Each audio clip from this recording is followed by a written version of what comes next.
I'm not offended one way or the other. Okay, good. Yeah.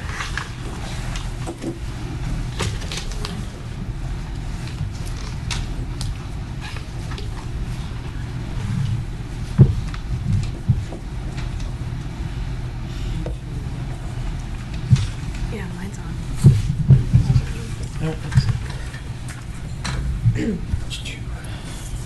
Just hit the button. It'll turn red. Bernie, if you didn't check it, it says. It's not working. One of them is kind of finicky.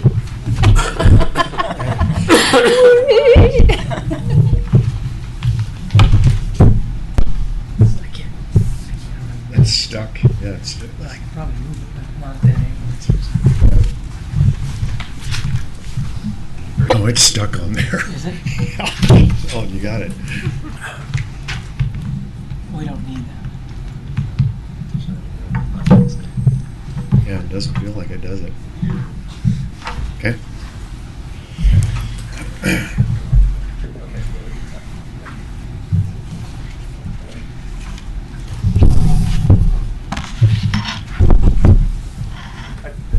We didn't pay, but I just think it's ironic. We didn't pay. Bill, how are you? I know. How's your arm? He had surgery. Bill, arm surgery. Yeah. Yeah. Was it a beer drinking injury? No, that didn't affect it one bit. You can do the king set now? Again? I could do all that. I'm in good shape. Good. Good. Kind of. Glad to hear that. Kind of.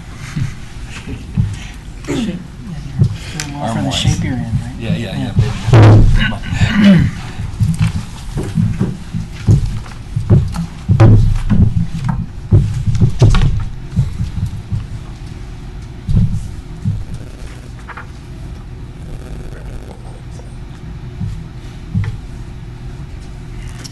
Melissa?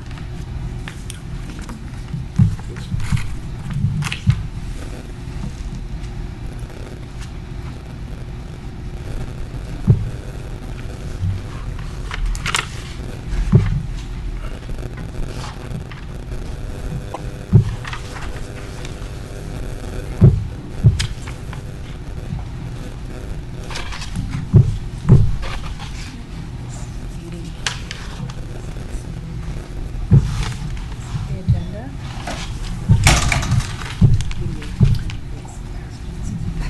I'll go up there this time.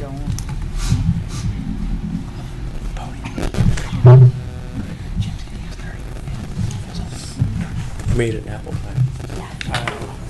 You got 2 minutes. Ooh. Where are you going to be? There or here? Yeah, they gave it because it's in 30 years.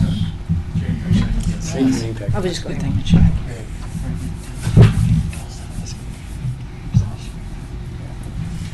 Not according to an email I saw.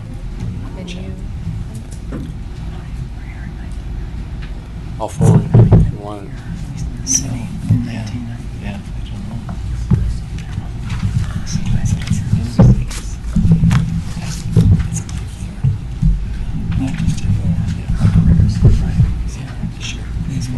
Can you see, are you picking G Martin there? Are you? Are you? Until September.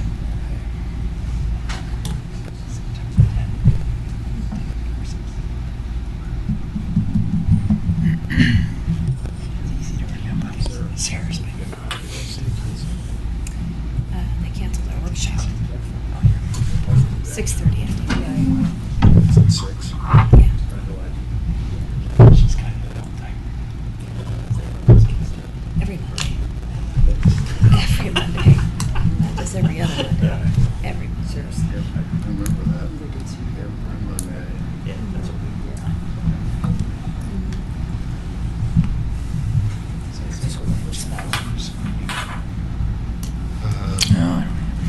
January. This council meets Next on January. Tuesdays. Yeah.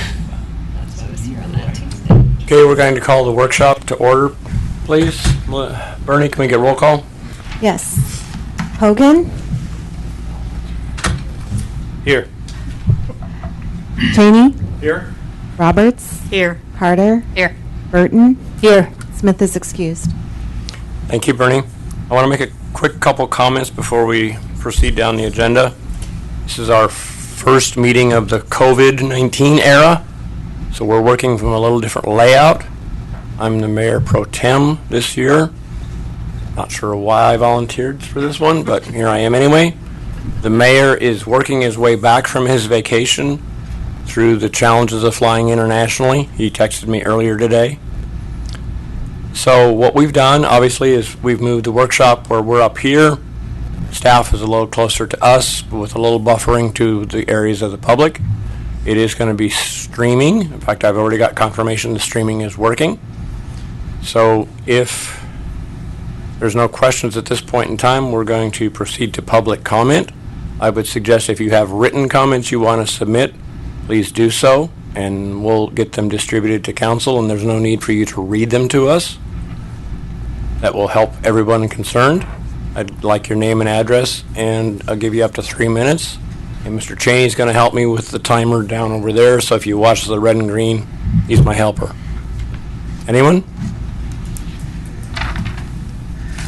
Good afternoon, Randall Friedman, 1187 Northwest 10th.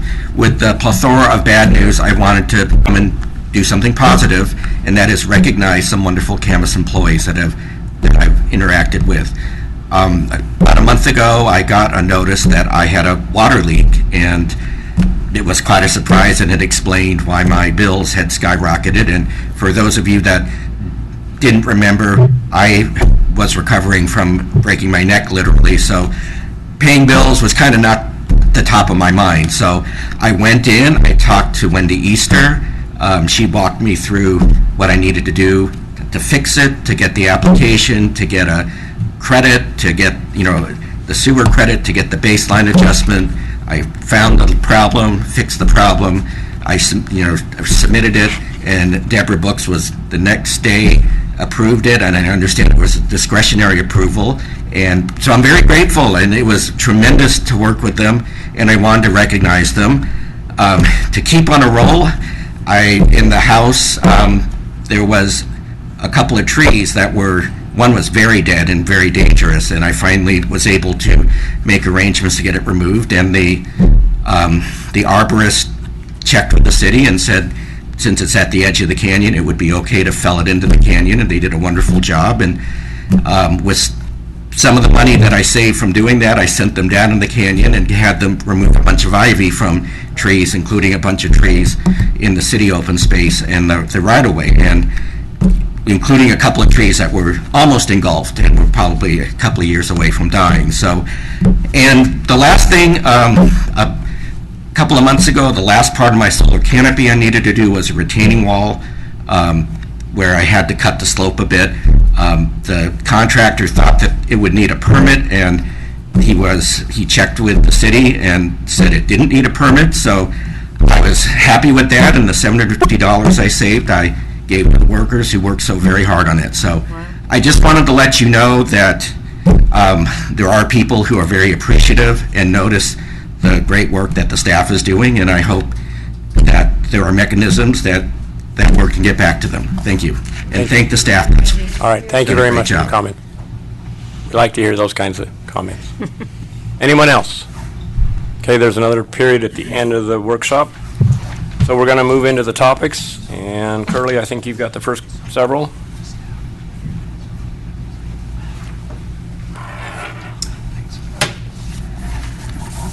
This is Jim Hodges. He's the project manager, the capital projects manager. He has been here 30 years. How many of you were here in 1990 in the city? Don was. I see. I don't know if you weren't either. No, he's got me beat by 7.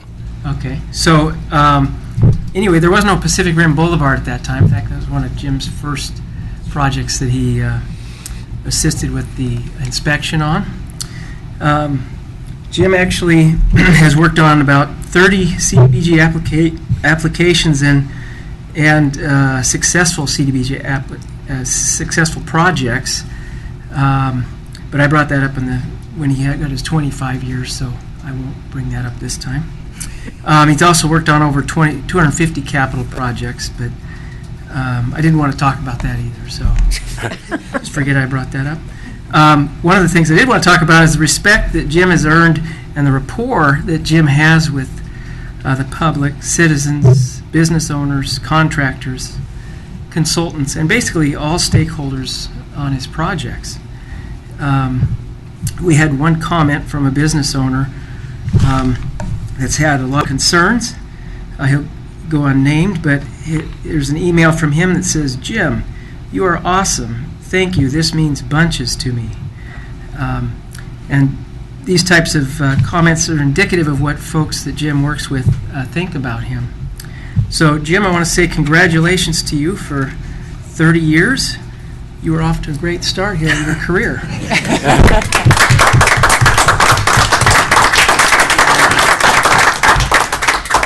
Good work, Jim. Well Thank done. you. Well done, yeah. High five, yeah, definitely. Okay, so it's still me, right? Yep. Okay, so the next item, I believe, is the Camas Transportation Plan and Traffic Impact Fee Update, Professional Services Agreement, Amendment 1. We talked about this the last workshop, so I believe that everything is consistent with what we talked about at that workshop. This amendment adds 3 open houses, which also then would add a project advisory committee meeting with that to report back to them and get some input from them based on the open houses. And then also it had the AM traffic for some of the intersections that didn't show failure in the PM peak hours, so we're going to check those out, and then the data collection and the analysis for those.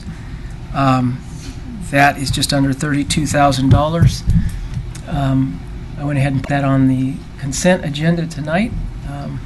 If you want to approve that tonight, I'm happy to take any questions on that one. Council, any questions? I do. Okay. Okay. Thank you, Curly, for presenting that plan. I'm excited about the public outreach, but I'm also a little concerned, and so I have 2 comments, and it's, is there flexibility in the schedule to make sure that we can get through this current COVID-19 period and then work with our public, or else use different methods such as virtual? And then secondly, regarding the traffic patterns, my personal experiences, I've noticed big changes in the traffic patterns, and I want to make sure that we invest this money wisely and are capturing the actual traffic patterns. So I'm curious if there's flexibility in when we do the actual behavior of the measurements. I think the one word I'm learning as we go along is here with the COVID-19 is flexibility. We have it in schedules for staff and meetings. So I agree there's no point in doing any traffic counts at this point, although I see that professionals are working at some sort of a way to provide for how the counts are now versus what they were in times past. But I would assume we wait. There are some that are taking counts that they took at the same place previously and are comparing the difference in what was there before we had this COVID-19 situation. So, but I would say we would wait on that, and then also I have to wait to schedule the first open house as well. I think the key word is flexibility, Flexibility. again, and more. Yeah. Okay. Oh, one other comment there. So, transportation's changing. It's becoming, we're moving to e-bikes, e-scooters, other kind of personal devices. And I was curious if the wording in the contract is broad enough for the 2040 view to make sure we're considering those new types of mobile transportation, which we don't even know, but there's certainly some there today that we can use as a basis. Right. So yeah, we'll discuss that with the consultant. In the end, of course, this is a plan, and we'll be back in a few years looking at it once again as well. So yeah, if anybody has a crystal ball, that's great. But Okay. Any other questions? Steve? Comment, thank you for adding the AM analysis Yes. to as we asked. That'll be helpful. And, thank you. Other questions or comments? Okay. Curly, I think you got it to the next one. So item C is the Woodburn Elementary School speed zone extension. Currently, there's a guard there for the kids at Verbena Street, and so this proposal is to move the school zone west past Verbena so that it's included in the school speed zone. This would be something that I would like to bring back as a resolution on at the next council meeting. And I'd be happy to take any questions on that one as well. Questions, council? Yeah, I do. It makes complete sense to do this. Obviously, we want to make sure the safety of our children and people walking to and school are always safe. I had a comment. I noticed some of the trees would be pruned for improved sight distance, and so my comment and request is, can we make sure we use a certified arborist to ensure that the right amount of canopy is taken down at the right time to prevent the trees from potentially getting diseased and dying? So that would be, and I was curious what the budget was for this. Okay, yeah, I had that question before as well. So the school district's going to be doing the project, so Okay. I don't know what the budget is for them, but they're That's fine. willing to do it. Not our budget. And we just met with them this morning out there, so there's a plan. I don't know that there's going to be any more pruning done than what's already been done out there. There will be some trees replaced or replanted. We're working out the details of that. So I don't believe that there will be any more pruning occurring out there, I guess, on the trees. So. Okay. Thank you. Other questions or comments? Okay. All right, now we get to hear from Sam on something to do with the blower control. Mayor, Council, before you this evening is a professional services agreement with Corollo Inc. for aeration and blower controls assessment in approximately $49,000. We've had over the years several problems with the blowers. In fact, we cannot operate dual blowers at this time, and the blowers feed the aeration basin, which bubbles, and that creates an environment for good bugs to grow, and that's the first phase of our treatment at the wastewater treatment plant. So these are really vital systems down there. What we think occurred when they were first upgraded, but probably 2010, the plant had a much lower flow, so the blowers didn't have to operate at maximum capacity. And as the flows started to increase and we started to increase blower usage, we started to see problems like electrical circuits failing, controls failing, the blowers themselves would overpressurize and we get failure there. So we brought brought people in, like an electrician. They'd say, "Hey, maybe we should look at redoing the panel." Well, will that really fix our problem? Well, it'll help. And then we'd have to bring the blower people in and say, "Well, you may need new blowers." Well, but does that cure the problem? So what we're going to do here, if this is approved, is bring Corollo on board, and they have specialists that look at the entire system in its entirety. You can see on the last page in their scope, there's what they call an EINC person, has the most hours. That's electrical instrumentation and control specialists. They'll come in and just take a look at this system. So very important, and I'm here to answer any questions you may have. Council, any questions or comments? Already asked mine. Hearing none, you're good, Sam. Thank you. Public Works, Steve, any general updates or Yeah, miscellaneous? two brief updates, if I may. First one is just a kudos to the operations crew for this weekend. Even though we had a little bit of snow on Friday, I went home not thinking there was a chance that we would get more, and I woke up Saturday morning and there was quite a bit of snow on the ground, and by the time I got up and called, the crews were obviously already out clearing streets and getting to work. So Just a kudos to the crew. I think we had a couple of nice comments from citizens as well, and so I wanted to recognize that and their efforts. A little bit late for that, in our opinion at least, but I guess you never know. And then the other item is the Lake and Everett intersection project. It is, so we opened up bids last week. The award is on the consent agenda tonight in the regular meeting. We had 5 bidders, a good spread of bids, if you will. The engineer's estimate was approximately $5.7 million. The low bidder was about $5.27 million, so quite a bit lower. And the spread between the bidders ranged from approximately 5.3 up to 6.1 million. So engineer's estimate was pretty good, and the bid was good relative to the engineer's estimate, so we would obviously recommend moving that forward. And again, it is on your consent agenda item tonight. A couple of quick notes on that too. We had some discussion in the past about the water lines and making sure that we got those incorporated so that we didn't have to go back into that intersection in the future. That happened through the design process. We did increase the size of those water lines, working with our hydraulic consultant to make sure that we don't have to go back in there. So the cost was a little bit higher on the water portion than what our last summary was for you at the last workshop, but still in the range that we had talked about originally. So we're looking good there. And then the other thing I would mention is that overall, I think there's a lot of confusion when we talk about capital projects and the total project cost versus the construction cost. And so the numbers that folks have been hearing and that we've been talking about throughout a lot of times is a total project cost.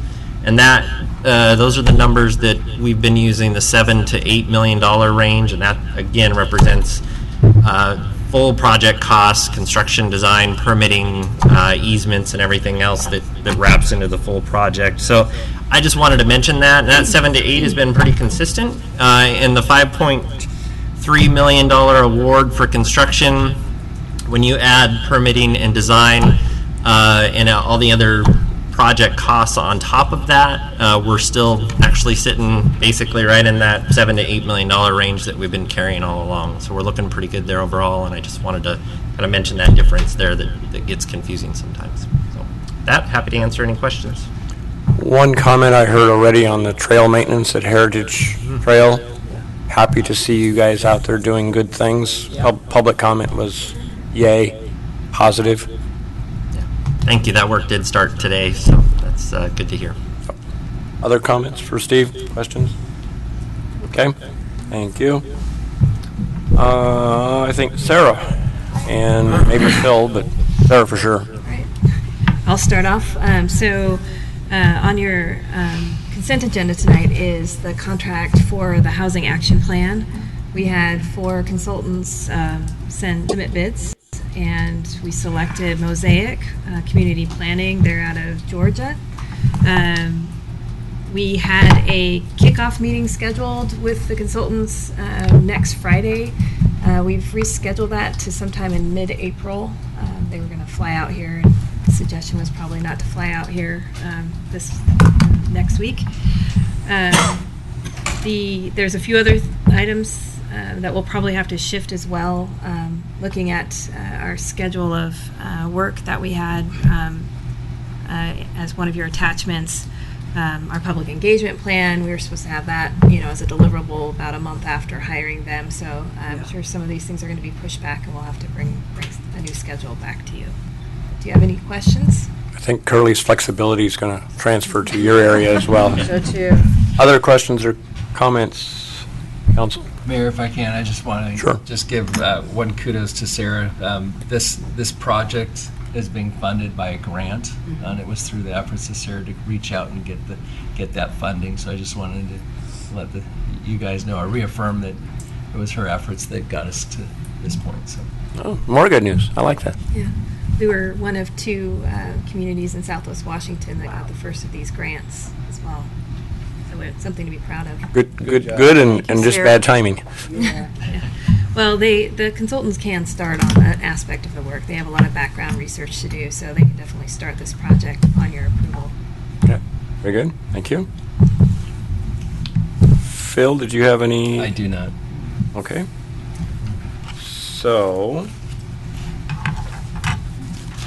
Jennifer is out ill today, so I'm going to kind of lead some layer of the COVID-19 preparation discussion with a little help from my friends and staff to help me not fall off the rails too far. I think as Pro-Tem, I've attended more meetings where this has been the topic than in my entire career on council. And I've been Pro-Tem 4 or 5 other times, so it's kind of an encompassing, ever-changing topic that requires a whole lot of flexibility, as Curly mentioned, as well as some resilience to recognize that, and yet in some cases we need to stand firm and let it kind of settle for a little bit before we just start flying with the wind all the time, because that's not good either. So what I'm going to try to summarize is a little bit. Some of it is what's on our webpage already. Some of it is on going to be on the webpage. It was conversed earlier today and is actually being implemented. As you can see, we're kind of in a revised setting here in the council workshop. One of the topics we're going to talk about in a few minutes is what do we want to do with future council meetings and council workshops, not only in format and that, but also timing and content. We want to mention that the library, effective today, is closed until further notice. All of their programs and everything else, and they're in the midst of trying to figure out how can they continue to serve the community with their doors mostly closed. Parks and Rec is pretty much offline as well. They're closing the community center and the Lake Lacamas Lodge effective tomorrow for the foreseeable near future, date not set, as well as all of their programs reaching out to as far out as the Easter egg hunt has been canceled. All of those were not easy things to do, but unfortunately I think they're the right things in the right direction and the right steps to take.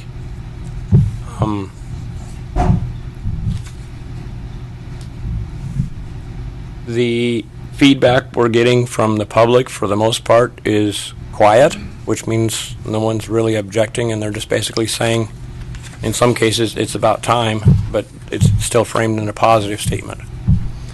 All of our boards and commissions meetings are canceled for the short term, and in the long term they will be held only if necessary and relevant and timely business is required.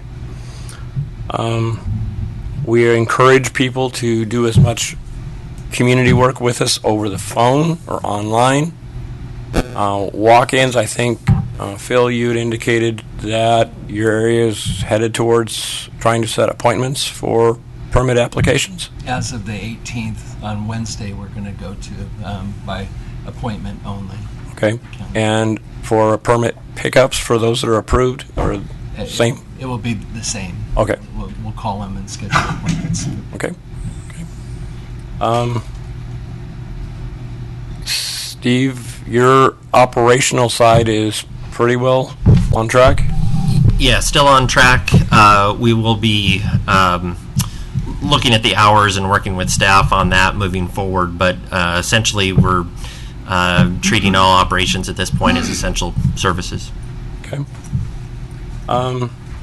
The uniform services, fire and police, there's been some concerns from the community making sure you are safe individually as employees, as well as trying to help the community stay safe. And one of the questions was, do you have the resources you need to do your job in the environment we're asking you to do your job? It's kind of an open-ended question. I'm kind of surprising you with it a little bit, but it's a recent question that came up.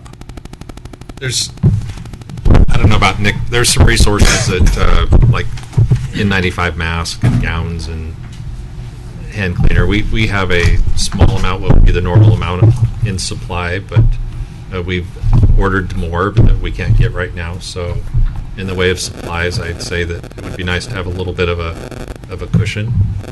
I'd let Nick speak to that part. Okay. With our supplies that we use in the course of our business, and the ambulance calls and emergency medical response, our supplies are good now.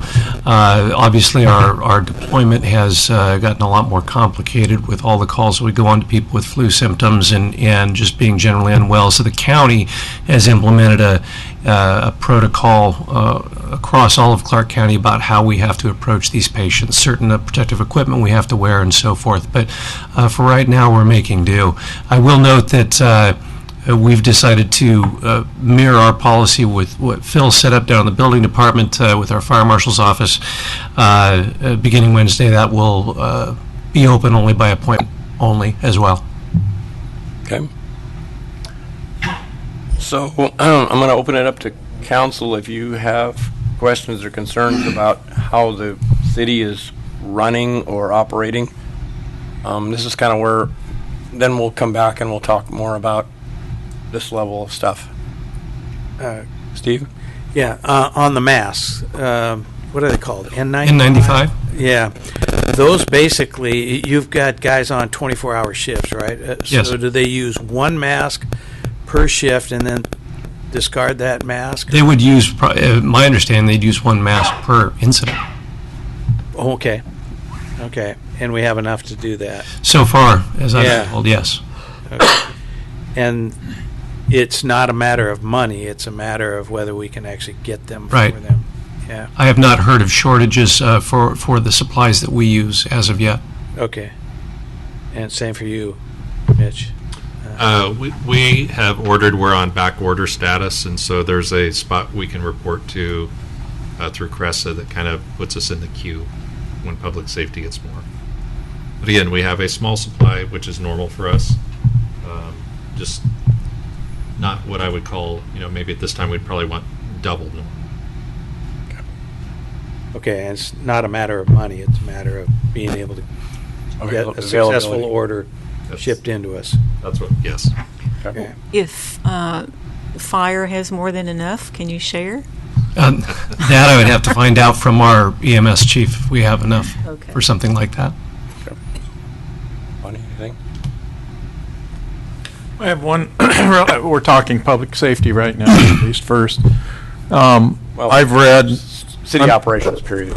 Yeah, I understand. I'm just going to focus on public safety right now, but I have maybe some other questions as we develop this conversation. But I sent around to staff and just recently received from some citizen a report on one of the social media sites that talks, or actually is a cut and paste of the Clark County and Vancouver response policies, call policies. And of course, over the years, we've tried to embrace no calls too small. I know we've abandoned that, not to the extent that we like, but we need to. My question is, have you developed or do you anticipate developing a protocol of the types of calls or encouragement to the community about what calls or how we would handle certain calls as compared to more critical ones? Yeah, I would anticipate that we would follow something similar to what they've done. They did both publicly put something out on Friday, and between Friday and Monday, it's incredible the amount of other changes that have happened. So this has been such a moving target that you almost need to expect to plan for A, and 2 hours from now, something will come out that's B that kind of rocks that. So I've read their protocols are very basic. They're really just pretty much handle things that you can do by telephone that you can, while at the same time maintaining that public safety perspective that the law enforcement function is still viable in Clark County, and if there's a true public safety issue that if you call 911, the police are going to show up. But there are a lot of nuisance type calls that we get in law enforcement, and so that's what they're embracing, is if you can handle the phone or the issue over the telephone, they're going to do that. At the same time, they're looking at closing to things like CPL, fingerprinting, and kind of those more civil functions that the police departments carry out. Perhaps, how quickly you could get a public record request. So, yes, we're definitely looking at that, but it's the challenging part is it changes every couple hours of what you're recommended to do. Yeah, I asked the question just in the context of helping with public expectations. We've tried to respond to many, if I recall, and I trust you still do, when somebody wants an officer, they're going to get to see one, but I guess I'm asking, do you expect us at some point publish some standard that helps with expectation? Yes, and I would say to all of you in a citywide context, I would expect almost every branch of your government to be less responsive to the citizens of what you would be used to, whatever normalcy is. We're not going to be in that for some time. Thank you, Mitch. Steve? Okay, I got a couple more questions. We have basically mandates that have been put down by the governor. So if, when that comes to us, what are our enforcement responsibilities? And when we enforce, if somebody is purposely negligent or just violates the mandate, what are our employees supposed to do when they see that, a restaurant's open, or, people are just not quarantining themselves when they're supposed to, or whatever?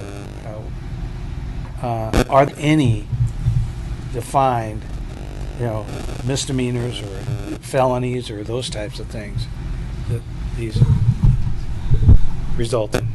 First of all, you're picking on me tonight. That's why I asked you to sit right there.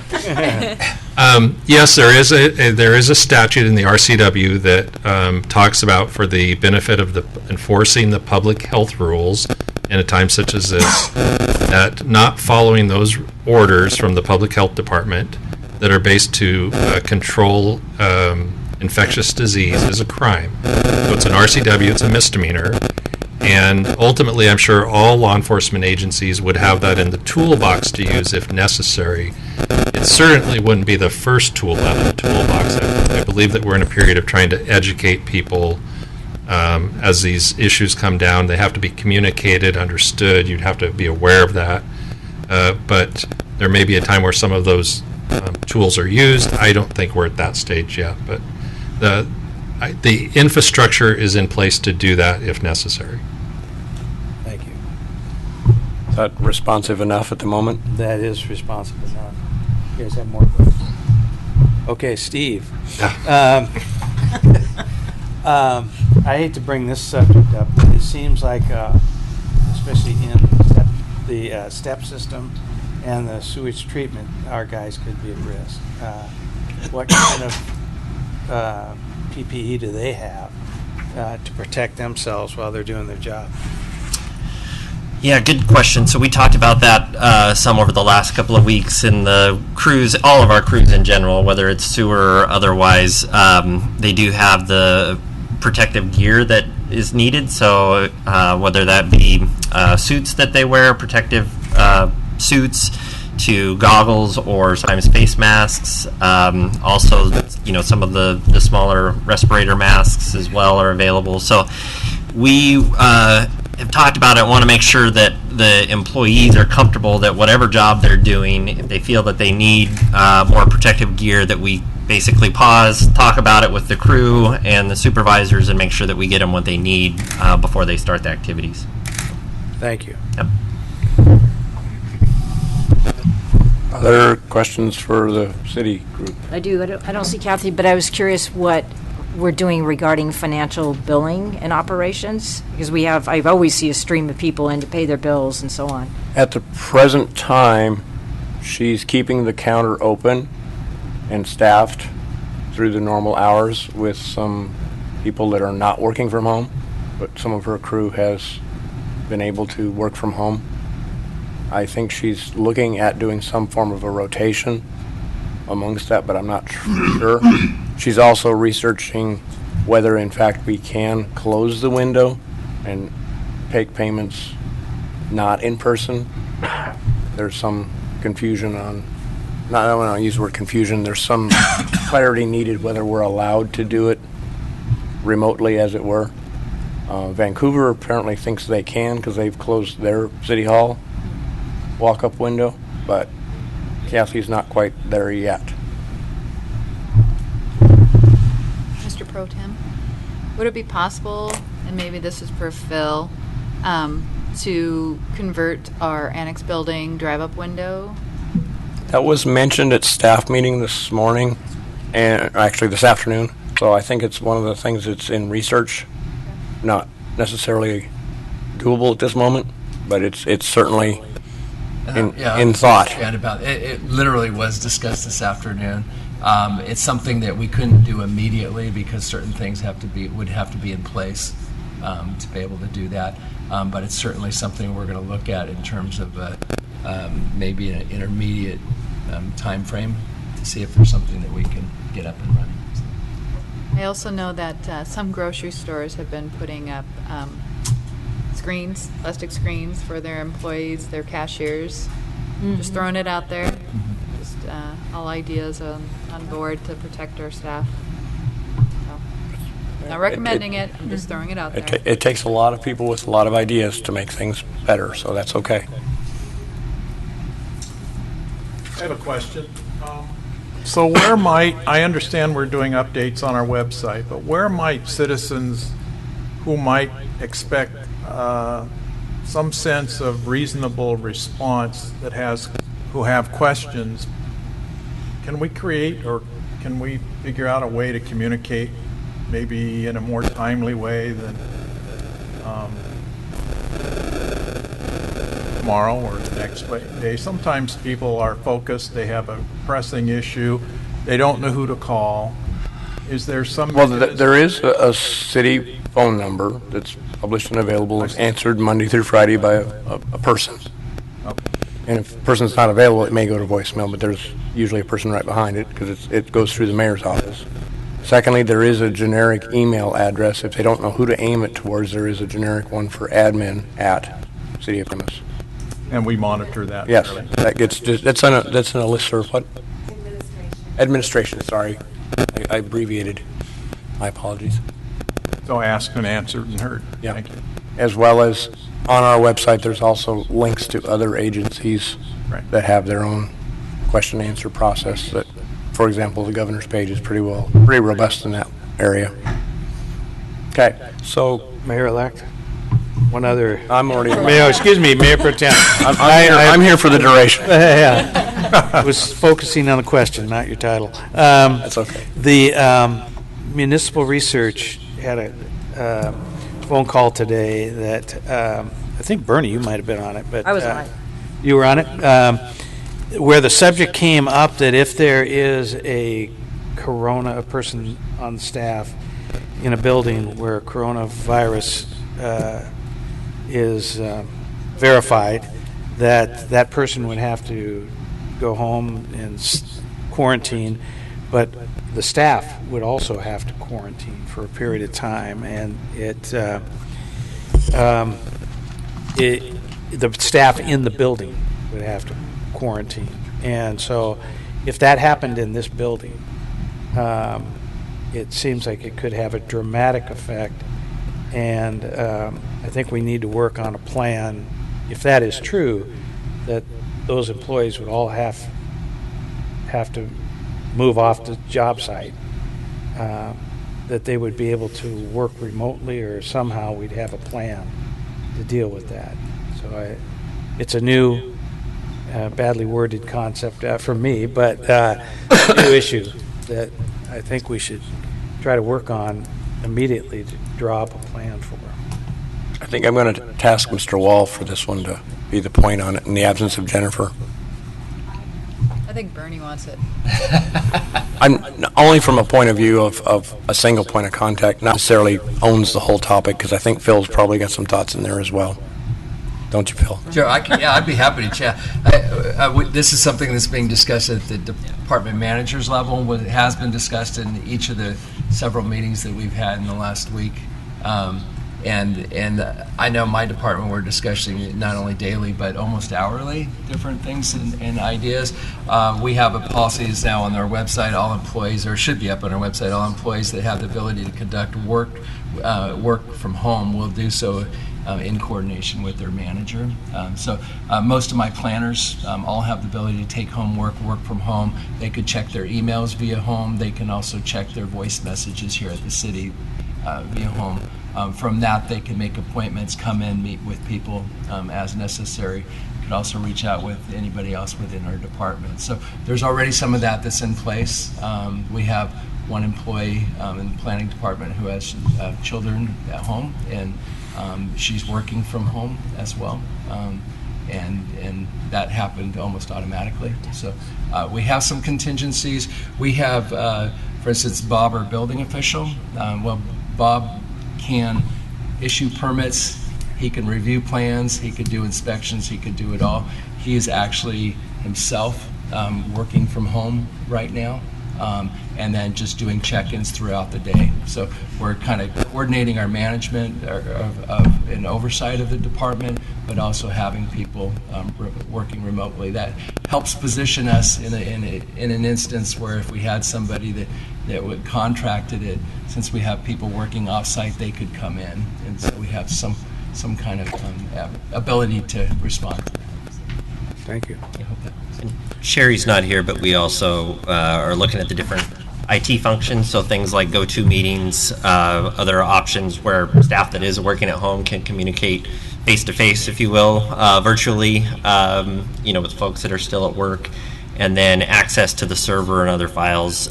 Sherry and her group are looking at ways that people who aren't currently mobile, some of us have laptops and can access the server currently, but those that don't have that ability right now, they're looking at ways to be able to allow that access to occur so that when you are working at home, you do have access to the servers and other files that you might otherwise not have if you weren't here. So. And then one last question. Hope it's the last one. So in terms of the council meeting, without coming to a building. That's what we're going to work through next. Okay. With the staff portion. I withdraw the question. Just hold on to it. It'll be there in a second. Okay. Anything else for the staff interaction?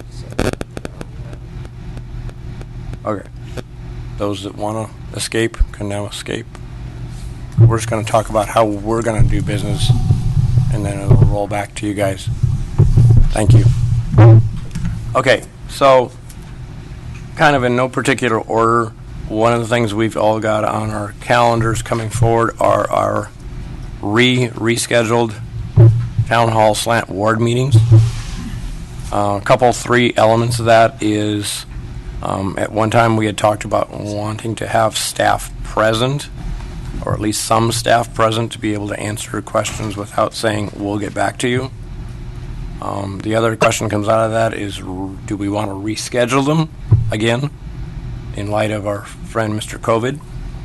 Or do we want to explore doing remote viewing options, streaming, interaction, GoToMeeting type things for those three scheduled events? Very broad questions. I'd love to hear what you all are thinking, and then at the end, we need to see if we can come to a consensus. My experience over the last 20 years is running a lot of webinars and global meetings. The technology is there, it's easily accessible. I just spoke with Sherry before I came in here. The GoToMeeting capabilities and other free services are very, very usable, and I recommend we keep our ward meetings as scheduled. It's extremely important that we have open conversations.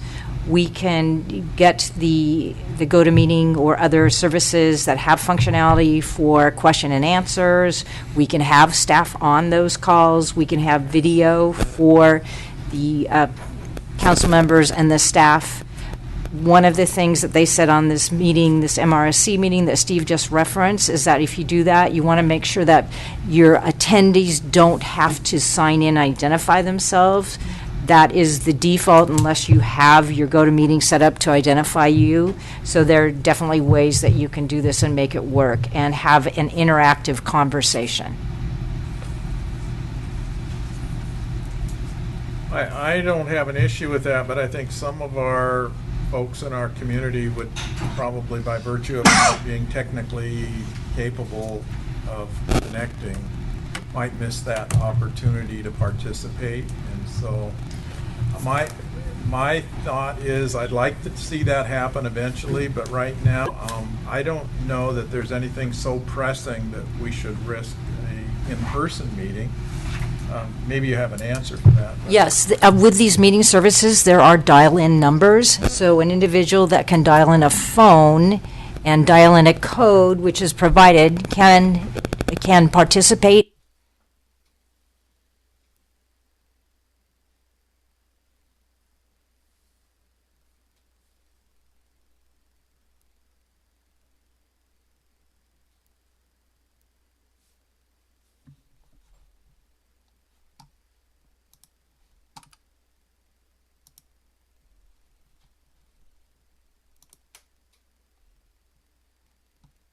Bonnie?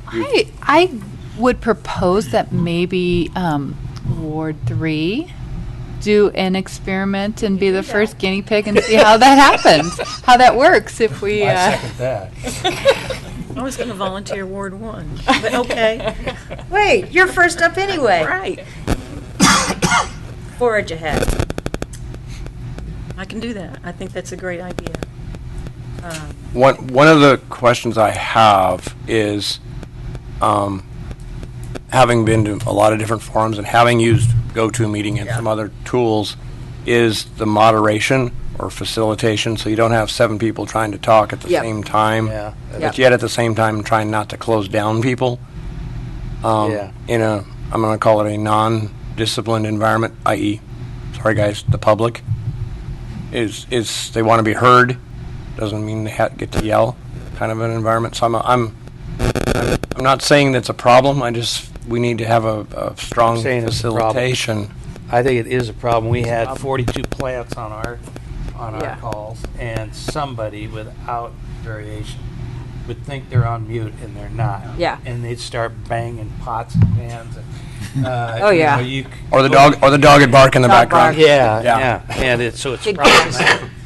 So one of the things you can do, now as I explained to Sherry, I'm sure numbers of you have been on these calls too. You can have the service where it has a professional moderator that opens and closes the calls and also opens and closes the comments and questions. And so they're managing the queue. You can also submit questions in writing, but to your point, we've all been on those calls where the FedEx person comes, the kid cries, or people in their hotel rooms wearing their bathing suits are on the call not knowing their videos on. It does happen.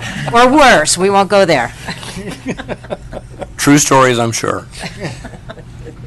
Okay? I think it's worth a trial.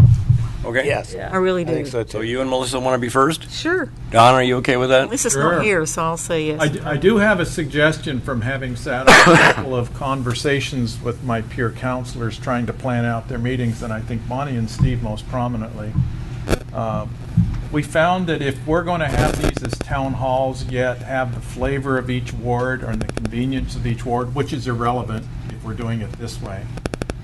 But having said that, it's important that we collaborate on the topics and the points of communication that we're going to have in each of these, so that there is some redundancy, because somebody might choose to go to one and not another, or timing won't allow them. So I'm hopeful that we can collaborate on the topics and find those that are most prominent in a common interest or perspective, and then maybe focus on those that are hosting it into some ward discussion. But Steve and Bonnie and I might be able to help expand on our conversations, but we started talking more about things that were more global to the city, and that's when we realized we do need some expertise to help us, because we don't all know the detailed answers to some of the questions that may be posed. So adding to what I just said, we need to try to identify and not impose on staff, but identify key staff that would help us accomplish a real competent, thorough, fulfilling meeting with our community. Agreed. So, I guess, I don't have a problem making you guys go first. Yay.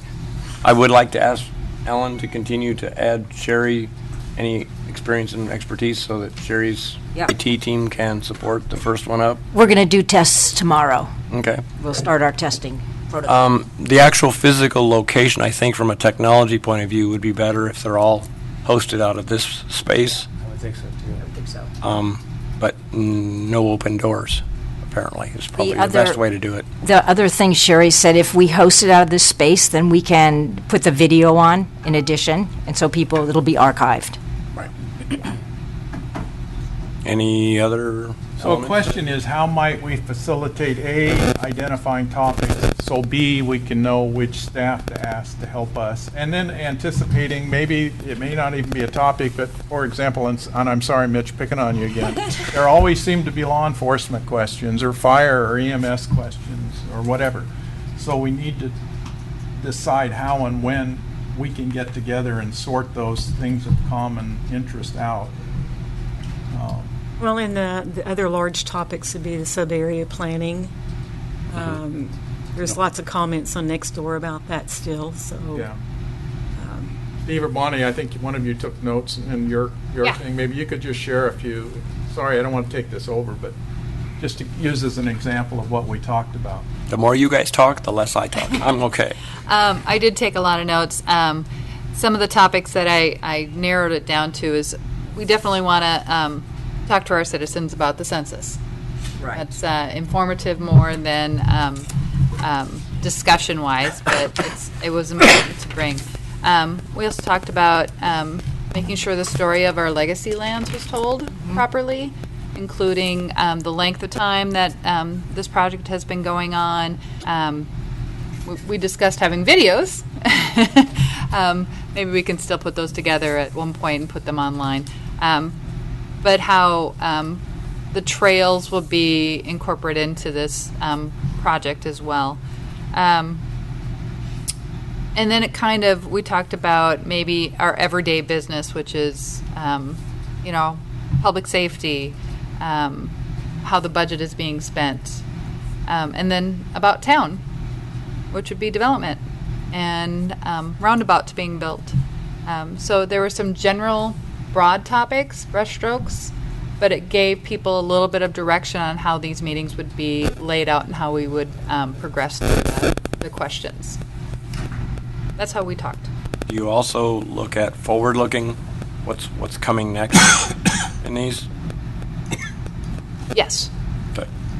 Oh, yes, definitely. And then, of course, every meeting would always end with an open question and answer, because this is opportunity to be heard as well as hear. So that was, without a doubt, at our ward meeting, we had heard, well, you had an agenda. Well, we had an agenda, but the last item always is open discussion. Let's hear what's on your mind. So. And Greg, you and I had talked about, in particular for Ward 3, there were things like Brady Road update, there was the new light at Payne Road, so some public works projects that people are always And interested the in. reservoir. Yeah, the reservoir, making sure people understand why we're doing it, what we're trying to achieve, the budget, the timeline. So those were all things that were important. And again, the way we'd been setting up our meetings and had good feedback was a few agenda items, 2, 3, like Bonnie mentioned, and then making sure that we were addressing any questions. And if we couldn't get back that night, to ensure that the correct person from staff was following up. It was usually kind of a 1/3, 2/3 Yeah. of the meeting. 1/3 was us sharing, and then 2/3 was responding-ish. Another thing we could do is we could put a request on our social media pages for questions in advance. And then it would help us making sure that we were addressing people's needs. Good idea. Got a It would plan? seem to make sense that we would use whoever that public relations person is to be like that moderator, or be somebody that's collecting the online questions and getting them to us. Oh, yeah. As opposed to us being up there trying to talk to the group, and somebody's got to be moderating and looking at what questions are coming online. It should be a third person. That's a good idea. But in the long term, because we don't have that person yet. What was that, Shannon? We do have a Contract. contract person at this point. Well, so my question was in the long term, because we don't have that Yeah. person set in stone right now, but he mentioned that we have Yeah. a contract person, so. Well, there's some aspect, though, of what Steve's talking about. It's actually during the meeting itself. Yes. It's it's a little less value to filter the questions as it is just to capture them and let you guys filter them, or do you want them pre-filtered? Well, before they're presented. it's always Yes nice to and have no. the questions Yeah, ahead of both. time, if you can have them. Well, but Right. if they're dynamic during the Right, meeting, right. Well, and to be timely, depending on the pace of the question, sometimes you need to sort them in Right. groups, and you Right. can answer one question and answer 7 of them. right, Yeah. yes. filter I don't have a good probably. answer to your question, personally. I If don't you've either. got- That's Yeah. why I asked it. Unless we could have a staff member do that as, Yeah, that's the level I was thinking. It's more yeah, sorting, filtering, not necessarily driving. yeah, I don't know. Something to think about a little bit. yeah. in here. I think we could dry run it too. Yeah, maybe we Okay. could. Because if we actually had, so we have the 3 council members, and if we had another person that was muting the call, for the times where it needs to be muted, unmuting, managing the questions, so we made sure that we were addressing the conversation as it was happening, and kind of and managing that, just so you avoid people getting cut off and things like that. Yeah. If they're in the room, then you would know who's talking. You would see the body language. That would be helpful. Okay, so, As listening to this conversation, I mean, it sounds like we have a process that we're going to try and try to stick with some common substance among them and also some unique things. One of the things that occurred to me while you all were talking was, even though we might feel good about the way it went, I'd like to figure out a way to pull some input or value from the citizens that spent their time participating and finding out, A, was the process good? Did it work? How could we do that better? And what kinds of things substantively did we miss that we could do better? I don't know how to do that or when we should do that, but I'd like to have that to guide us in the next series, whether we do them in the fall or next year, whatever happens. Good feedback. So I guess I'd Yeah. like to think about that. Yep. impromptu survey. Yeah, right at the. Yeah, well, there you go. Kind of. Maybe have one Yeah. set up already and just Yeah. refer them to that, huh? You can actually send the link to them immediately. That was on that call we were on today, Perfect. Steve. You closed it immediately. There was a 4-question survey that came up. So maybe you could help, or somebody could help craft that, a couple will get together and do that. It's a lot of work Try to get be done objective. between now and the meeting, the end of this The month. so- 28th Yeah. is the meeting. 2 weeks. 2 weeks. Have you seen Helen work? I like the way you think, Helen. But I'm not the first one. Anyway, okay, so moving to conversations about our normal first and third Monday meetings, both workshop and regular meetings. I would propose that when in doubt, unless we have something pressing, that the meeting is canceled, would be our first default setting. If there is something that needs to be handled and it's timely, great. If it can be postponed, postpone it to make sure the next meeting's got something for full, in a general So we sense. still have the meeting, it's the items on the agenda that are postponed. Right. Yeah. Well, we have a standing meeting. We can always cancel it a whole lot easier than we can launch a new meeting. Mm-hmm. But I'm trying to minimize the number of times we meet unless we need to.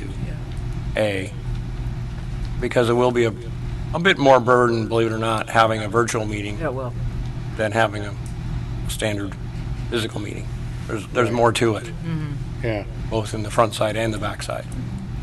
So I'm trying to balance the need to have an open meeting, but yet work our way through the mechanics. Does that make reasonable sense that staff can manage the agenda and float it before they issue the cancellation? If in fact there's something that we need to bring forward before it's published as a cancellation? There are some routine things that need attention that might not require us to attend. Maybe the city attorney or somebody can tell us. I'm guessing Kathy's walking up here right now from her office, but she's watching her. Hi, Kathy. Anyway, things like we have to approve the expenditures and so forth. If that's the only, maybe there's a mechanism to that isn't something that we do as a group, but that's something we could still do. Well, we still. But there are approve what things you- on- We approve what you approve. in the finance. Right, that's my point. Right. And so, It's a question of whether that needs to be every 2 weeks or is that once a month. and how might we be able to do that absent a meeting where we could still accomplish If that? it's done in a virtual meeting, there is guidance out there from Okay. the Office of the There you go. Attorney General that says we can have virtual meetings, provided you do all of these things. very similar to what you were talking about, the go-to type setting. We have to have no physical presence as long as it's advertised that way. But the flip side is that's a workload issue on the staff side to get those set up, that if we don't have to have one of those, defer the content to the next schedule is what I'm trying to get some head nods on. Yeah. Greg, I think I just heard you say that there is a verified format that the Attorney General has put together on how we could have virtual meetings without showing up in the building for council. Yes. And public meetings. Okay, that's an important one. And how does the public get to partake in those? Is it defined in that, or? That's what falls more here, is to make sure we have that setting set up so that they can. Yeah. Much like the town hall conversation we had, only a little bit more rigorous. Yes. Greg, one of the things they said on this call is that there was a 2017 RCW that wasn't designed for pandemics, because it said that you can do a virtual call, which the legislative body has to all be in the same room. And so that was one of the things I brought up, but there was some question about whether that really had to be the case. I can't find it when I'm quick scanning my emails, but there was an email about it. Was there? Today, I'm almost positive. Okay. That was the official opinion. Official opinion. Who did it come from? That's why I can't find it really fast because I can't remember. And just for the record and for public consumption, that isn't to say that when we recognize there will be issues that the public may well want to give input on, or that we want their input on, that those clearly will not just be part of the process. I mean, I'm asking as much as expressing that hope that we'll recognize those times when public input is either desirable or we know there'll be an interest in doing that. And those will be real meetings. Well, or a virtual meeting, but an opportunity for them to do that. right. Yeah. You know, trying to work within the guidelines of social distancing and Right. all of these things, and the fact that they keep changing and being flexible with us. So I don't want to say no, and I don't want to say yes, but our intent is, yes, to be mindful. make Yes. them relatively seamless, just different, Yes. for their safety and our safety. I told you Kathy was listening or watching. Anything to add, Kathy? Well, I was just looking, RCWs from a question you had earlier about, are we required to be open? And there is a couple RCWs I want to have Sean look at, because we are required to take in money daily, as at least mine, but as the city treasurer. So we just need to, we can get creative about how we do that, and we'll look at that tomorrow with staff and try to figure out some ideas. And when you say Sean, you mean the city attorney? Yes. Okay, just to be clear for the rest of the world. Yeah. And I just want to echo Don's comments that our intent is to make sure that we have very public meetings and that there are opportunities for all our interested public to comment, as we do now 4 times a day on our meeting days. And that's really, really important to us. And that, to emphasize, there's also opportunities. You can email us, you can send us a voicemail, you can send a comment to one of our staff members or to the administrator at cityofcamas.us. There's many ways to reach us, and we want to make sure that dialogue is open every single day, 24/7. Okay. So is that an okayness to manage the meetings and move towards the virtual side of it as well? Manage the agenda, I guess I want to say. Not to prohibit business, but just to minimize the number of times we need to process. Yes. Okay. So our head nod too. Okay, thank you. So, other, I think I will go around to now council comments and reports. Don. I don't have anything right now. Okay. Okay. Ms. Allen? Let's see. I received some community comments about our discussion on public comment sessions of our meeting. I had comments from Swati Wilson and Janice Jasinski, both saying that it's really important to keep these focused as business meetings and keep the public comment sessions as they are. I also attended last week a federal government meeting for elected officials on the COVID-19 virus, where they pointed out that this response, the mitigation response, would be locally executed, state managed, and federal supported. Since then, there's been other communication, obviously. What else? CREDC, Columbia River Economic Development Commission, is collecting information from small businesses and other businesses to understand the impact of this on our business community. And so if anyone has any information they want to send me as the representative, the liaison, please do. I'm happy to do that. I think that's basically it. Shannon? Just a couple of things. I attended a court meeting on March 4th. Basically, it was about the Steigerwald levee restoration project, which is being done, and many people may not know this. It's being done because of past flooding, and the goal is to set the Columbia back to its original configuration. Project is to start June 1st and complete in 2022. The design is complete, funding is secured, procurement contract has been awarded for $21 million to 2 local firms. Funding has come from Department of Ecology, BPA, and Fish and Wildlife. The current trail will be extended 1 mile after completion, which I thought many people might be happy about. Let's see, at a later stage, there'll be a flood wall built, and Gibbons Creek will also be reconfigured. It was a really interesting meeting. Let's see. March 10th, DCA meeting, Downtown Camas Association. Their B&O donations are really good. They have a potential for $35,000 more. Another point of interest might be Garfield Auditorium is being restored by the school district. Let's see. I don't know if these things are still going to happen because of the virus, but there is the Revitalize Washington Council meeting in Wenatchee, April 6th through the 8th. Hopefully, we can have our plant and garden fair on May 9th, and that'll still be good. Let's see. On March the 11th, I attended the Meals on Wheels, what do you call that? Gala, I guess. Hundreds were in attendance last week. A very worthwhile effort. I just love the work that these people do. They put themselves out there every day, and they're there, rain or shine, for the people that need food.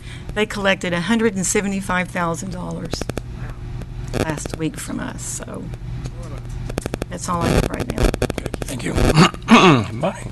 I just faded right there. Sorry. Bonnie, please.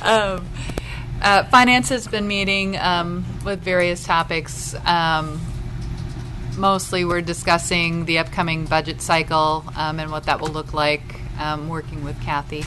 On a slightly different hat, I just want everybody to know, if you don't have school-age children, and know that the school district is closed down through April 24th with a prospective open date of April 27th.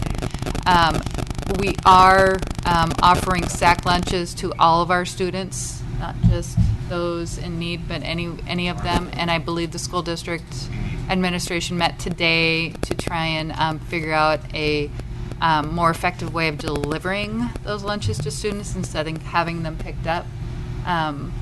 So the school district's working really hard to try and deliver virtual learning, as well as service our students in need as well. So that's what I got. Thank you. Steve? Continuing on with what Bonnie just said, in terms of part of the discussion we had in terms of the budget for 21 and 22, we talked about beginning to develop potential recession type of budget. So, and that's just introducing the concept at this point. You know, we don't know what way the economy is going to go, but we all agreed that there's a potential now that a recession could come, short-lived or long. So that was that, and I think that's it. Thanks. Well, that was kind of a gloomy little forecast from Hogan. Yeah. Mr. Mayor, I did come up with one thing. Sorry to interrupt. I just want to say this, and if there's anybody in the media that's listening, please make notes. The city of Camas has never had any authority over the school district's functions, decisions, or business operations. Now, that isn't to say that we aren't good partners with our friends at the school district, but so many people, I received one call last week, somebody that was frustrated with something that was going on in the school district, and I'm doing this on an individual basis, but in our setting, in our world, the city doesn't have any authority over the operations of the school district. So if we can convey that to some of the folks who are new in the community, maybe that would be helpful, and let them direct their questions or concerns to the appropriate authority. Yeah, whatever. Mayor Pro-Tem. Sorry to do that, but we all do that, and we feel like we have to say it over and over and over for some of the folks, and I just thought maybe I'd give it a try this way. Thanks. Thanks, Greg. Next time it'll be Ellen's turn. There you go. Yeah. We'll just rotate. Yes. I did want to add that I want to thank the staff and Mayor Barry and especially Kathy for getting the bond successfully put up Yes, thank and sold. $9 million bond was well done, and we came out ahead. Yeah.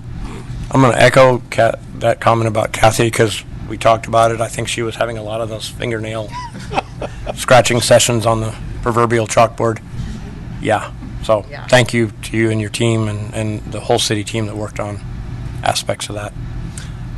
From my activity, I was unable to attend the CTRAN meeting because my voice failed me that day, and Melissa was not available.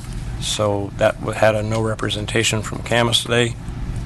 Today, CTRAN Director Sean Donahue published an email basically indicating how CTRAN was coping and dealing with the COVID stuff. I think I shared it with each of you guys. I'm sure there'll be other public information out there.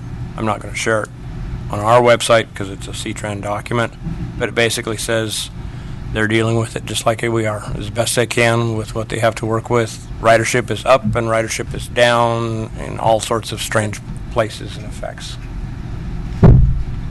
They're not going to close it, is they? Not at this time. They're having some concerns with driver safety, health safety, because they're in close proximity to, and trying to drive a bus with a face mask on is sometimes might be a little tricky. And in the area of the C-Van, which is the paratransit side, they're in closer contact with their passenger base, so there's some concerns there as well. I can't speak for them. I'm just trying to recognize that what they say, it's getting harder for them as well as a service provider to the community, and in some cases it's the community that needs them a lot. So, our second opportunity for public comments. Name and address for the record, up to 3 minutes. Mr. Chaney is the timer at the end, so if you like the color red, he'll fix it for you. Wayne Patterson, 2919 Southeast 2nd Avenue in Camas, and I was going to do this early, but Randall stole my thunder. I was going to pump you all up for your meeting. Now I'll pump you up for leaving. This COVID thing is pretty tough, and it's going to go, I mean, I think the economic things are going to go on for a while. Hopefully COVID will go away before long, and the chief won't have to worry about that part so much. But we've got a great community, and you all are a big part of that. And on Nextdoor, a few weeks ago, the police department was catching all kinds of good. Yeah. I mean, it went on 100 and some odd people. And I think there was one bad comment out of the entire batch. And then we had another another one about the parks, and everybody was pleased about what was going on in the parks. So you've got good support out there. I mean, there's 15 or 20 oddballs that are going to beat up on you, and just recognize that. You all do, I think. But it's just great. Public Works, Operations, Community Development, Planning. I think we've got world-class planning department. I really do.